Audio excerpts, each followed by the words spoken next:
Алматы қаласы жоғары медицина колледжі.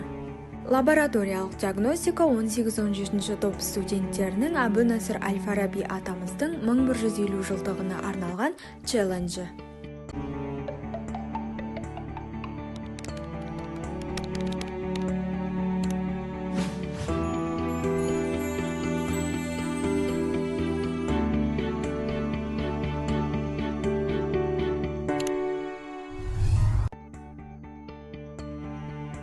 Неге барлығы Әл-Фарабиді әлемнің екінші ұстазы деп атайды?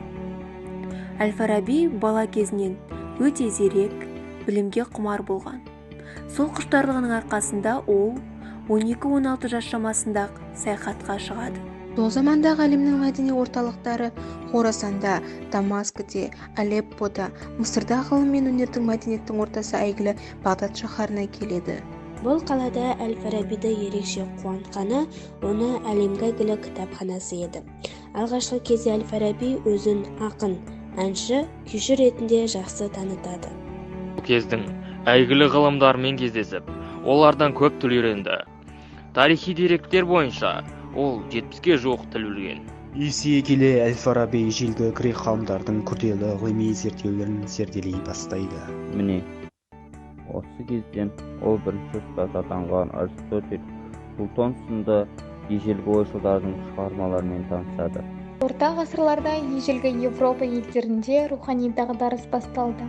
Ғылымның дамуы тоқтап, мәдениет құлдырап жатты. Осындай қиын кезеңде халық ежелгі ғұлама ғалымдардың, соның ішінде Аристотельдің еңбектеріне қайта оралуды жөн көрді. Бірақ ол уақытта Аристотельдің құнды ойлары бұрмаланып, оны түсіну қиынға соғады. Осы тұста Әл-Фараби Аристотельдің метафизика, категория, бірінші және екінші аналитика сияқты күрделі еңбектерін оқып қана қоймай, жаңсақ ойлардан тазартып түсінікті етіп аударады. Содан бастап халық Әл-Фарабидің еңбектеріне жүгіне бастайды. Көптеген ғалымдар шығыс мәдениетін, оның тарихы мен дәстүрін Әл-Фараби шығармалары арқылы Сол замандағы ғалымдардың пікірінше, оның еңбектері Европадағы қайта өрлеу дәуіріне, яғни Ренессансқа бастау болды. Осылайша дара тұлғамыз батыс пен шығысты байланыстырған алып көпірге айналды. Сондай-ақ Әл-Фарабиді дүниеге танытқан тағы бір еңбегі музыканың үлкен кітабы атты туындысы. Ғұлама бұл кітабында математикалық тәсілдерді пайдаланып, музыкалық дыбыстарды қағаз бетіне түсіріп, нота түсінігін алғаш дүниеге әкелген. Музыка теориясын ғана жазып қоймай, аспаптарды қолдан жасап, сол аспаптарда өзі шебер ойнай білген. Әл-Фараби зерттеген негізгі аспаптар сыбызғы, чанг, рубаб, қобыз, танбур, канун, нагора, дойра және басқалары. Ғылымдардың шығуы, кемеңгерлік меруерті, ізгі қала тұрғындары, музыканың үлкен кітабы, ақылдың мәні туралы және де көптеген философиялық зерттеулер жазған. Ғылыми деректерге сүйенсек, Әл-Фараби өзінің 80 жылдық ғұмырында философия, логика, этика, метафизика, тіл білімі, жаратылыстану, география, математика, медицина, музыка салаларында 150-ге жуық трактаттар жазып қалдырған. Әл-Фараби Аристотельден кейінгі әлемдік ғылымға екінші өмір сыйлаған үшін шығыс философтары оны екінші ұстаз деп атады. Әлемнің екінші ұстазы атанған Әбу Насыр Әл-Фарабидің 1150 жылдығы ЮНЕСКО көлемінде аталып өтуде. Осы орайда 8 қырлы ғұламаның медицина саласына сіңірген еңбегін айта кетпеске болмас. Фараби заманауи Қазақстан аумағындағы Фараб қаласында 870 жылы дүниеге келді. Туған жері Арыс пен Сырдария өзендері бойында өткен. Болашақ философтың әкесі әскербасы және құрметті түрік отбасының өкілі болған. Атақты түрік ұлының толық аты жөні Әбу Насыр Мұхаммед ибн Тархан ибн Узлақ Әл-Фараби ат-Түркі. Әл-Фараби өмірбаянында балық шағы туралы ешқандай ақпарат жоқ. Жасөспірім кезінде Аристотель, Платон шығармалары мен теорияларын оқығанды жақсы көрді.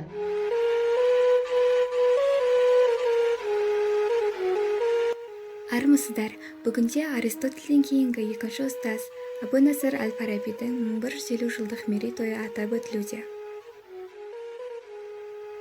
Білімді болу деген жаңалық ашуға қабілетті болу дегендей, Алматы қаласы жоғары медицина колледжінің 3-ші курс 18-01 топ студенттері дайындаған Әл-Фараби бабамыздың қанағатты сөздерін назарларыңызға ұсынамыз. Егер бізге қайта туу насип болса, мен екінші рет тасманақта өмірге келемін. Қандай ғылым болса да, ол адам санасына дербес, ерекше мәндерді ұғыну арқылы ұялайды. Білім қуған жанның ойы күнделікті күйбеңнен көп алыста жатады. Білім жолына түскен әрбір жан күнделікті күйбең тіршілікті ойламауы қажет. Ғылыммен айналыссам деген адамның ақыл ойы айқын, ерік жігері зор, тілек мақсаттары адалдық пен ақиқатқа қызмет етуге талап жолында болу шарт. Жай ләззат алу, кәсіп құмарлыққа ұқсас, мұнда болмасқа керек. Ақыл мен парасат адамның ойлауына, ғылым мен өнердің қыр-сырын ұғынуына, жақсы мен жаманның ара-жігін ажыратуға көмектесетін.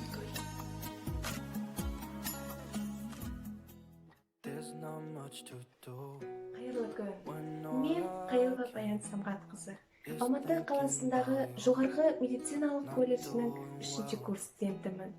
Бүгінгі Әл-Фараби атамыздың 1150 жылдығына орай 18-5 тобының атынан ұйымдастырылып отқан видеоролигімізді тамашалаңыздар. Әбу Насыр Әл-Фараби 870 жылы, яғни бүгінде отырар аталатын Арс өзенінің бойында сырға барып құятын сағасындағы Фараб қаласына дүниеге келген. Яғни ол қазіргі оңтүстік Қазақстан облысындағы отырар қаласындағы маңайының орта ғасырлық қаласы болып саналады.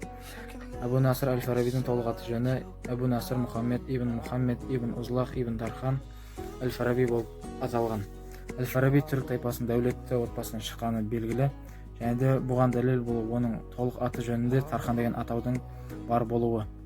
Және де туған жері қазақтың ежелі қаласы отырарды арабтар Барба Фараб деп атап кеткен. Осыдан барып Әбу Насыр Әл-Фараби, яғни Фарабтан шыққан Әбу Насыр атанған.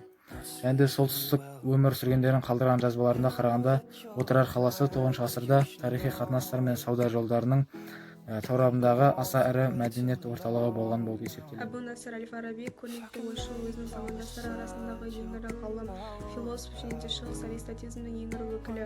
Өзінің білгірлігі мен сауаттылығының арқасында екі шығыста аттанып кеткен болатын. Оның өзінен кейін қалдырған шығармалары орасан зор. Оның ішінде 150-ге жуық философиялық және де ғылыми трактаттары. Оның айналысқан салалары философия мен логика, саясат пен этика, музыка және де астрономия. Оның танымал ғылыми еңбегі қарапайым қала тұрғындары. Оның еңбектерінің бірі музыка туралы үлкен трактат еңбегі әлемнің көптеген тілдеріне аударылған болатын. Әбу Насыр Әл-Фараби гректің ойшылы, Аристотельдің метафизика, гармоневтика, поэтика мен риторика еңбектеріне өзінің түсініктемесін қалдырып кеткен болатын.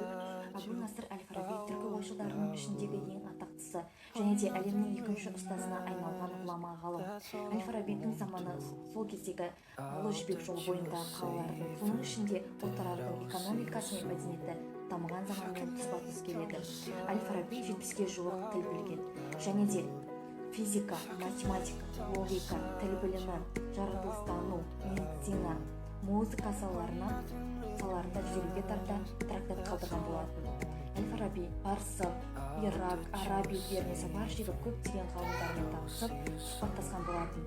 Болашақ ғалым басында өз тілінде білім алғанымен кейінірек керуенге ілесіп Бағдат қаласына білім іздеуге аттанады. Әбу Насыр Әл-Фарабидің жас кезінен Бағдатқа баруының екі сыры бар. Біріншіден, сол кездегі Бағдат халифаттың басқарған Аббас әулетінің сенімді уәзірлері негізінен түркістандық Фараб қаласынан болған. Екіншіден, Бағдат шаһары ғылыми мен өнер жолына бет алған адамдарға қақпасын кең ашып барынша жағдай жасаған. Бағдатта Байт әл-Хатма атты ғалымдар үйі және әлемдегі ең бай кітапхана болған. Алғашқы кезде Әбу Насыр Әл-Фараби өзін ақын, әнші, күйші ретінде танытқан болатын. Кейін грек ғалымдарының қолжазбаларын оқу арқылы күрделі ғылыми зерттеулермен шұғылдануға кіріскен болатын. Әбу Насыр Әл-Фараби философия, логика, этика, эстетика, математика, социология, астрономия, астрология, медицина ғылымдары салаларын терең меңгеріп, осы бағыттарда өзі де құнды ғылыми жаңалықтар аша бастаған болатын. Фараби сезім мен ойлау, тәрбие мен іс-әрекет жүйесін жетілдіру мәселесіне қайта айналып соғып отырған. Білімсіз адамгершілік молаймайды, білімсіз адам өзгенің абзал қасиеттерін тани алмайды деген. Жан дүниені тәрбиелемей үлкен жетістікке жету жоқ. Ғылым мен тәрбие ұштасса ғана рухани салауаттылыққа жол ашылмақ. Мінез құлқын түзей алмаған адамның ақиқат ғылымға қолы жетпейді деп ескертеді. Әбу Насыр әл-Фараби ілімі шығыс ойшылдарына, аристотельдік және жаңа платоншылдық көзқарастарға сүйенеді және оларға жаңа сипат береді. Ол өзінің философияны үйрену үшін қажетті шарттар жайлы трактатты еңбегінде Аристотельдің философиясын меңгеруге қажет болатын 9 шарт жайлы өз пікірлерін ортаға салады. Аристотельдің Никомахтың этикасында келтірілген схемасын негізге ала отырып, ол әл-Фараби философиясының теориялық және практикалық деп екіге бөледі. Теориялық философия өзгермейтін өткінші емес заттарды, практикалық философия ол өзгертуге немесе жасауға болатын заттарды зерттейді делінген. Философия Әбу Насыр әл-Фарабидің білуінше адамда ғана болатын ең ерекше игілік ақыл парасат арқылы меңгеріледі. Ақыл парасаттың қызметі қалай болса, солай беталды жүргізілмеуге тиіс. Онда мақсаттылық сипат алады делінген. Әбу Насыр әл-Фараби адам міндетті түрде адал ниетте болу керек деп есептейді. Өйткені жақсы істер істеп, бұның төлеуін күтсе, адам бұл істерін жамандыққа айналдыра бастайды. Ал жетік философ теориялық ғылымдарды да білуге, бұл ғылымдармен басқа ғылымдарды да қолдана білуге тиіс болып табылады. Ал Платон мен Аристотель нағыз философқа тән жаңағы әкімнің міндеттерін жүктеуге тиіс деп санайды. Жоғары мақсатқа жетуге бөгет жасайтын, жаңа ауыртпалық әкелетін деп есептейді. Ал Әбу Насыр әл-Фараби керісінше тіршілік істерден бойын аулақ санамайды. Ол қайта адамдарға жаңағы ақиқатқа жету жолын түсінуге көмектеседі және соны көмектесуге тырысады. Бұл арада Әбу Насыр әл-Фараби дін мен философияны салыстырып кеткен. Оның пікірінше жаңағы дін философияға ұқсас екеуінде жоғарғы принциптерде бір заттың бастамаларына түсінік береді. Әбу Насыр әл-Фараби астрономияда күн апатиы орнының тұрақты болмайтындығын тәжірибесінде анықтап, бақылап анықтаған болатын. Сәулен тарау геометриясы оптика заңдылықтарымен дәлелдене береді. Және сәулені жинауы, тарауы, шығырлану заңдылықтары геометриялық дәл әдістермен тапқан Әбу Насыр әл-Фарабидің шоуға туралы түсінігі Европа ғылымы 17 ғасырда ғана мәлім болды. Және оны неміс астрономы Кеплер арабшадан аударып фокус деп атаған болатын. Ал Әбу Насыр әл-Фараби оны 8 ғасыр бұрын күйдіру оттық орын мәнін шығарып мұхарақ деп атаған болатын.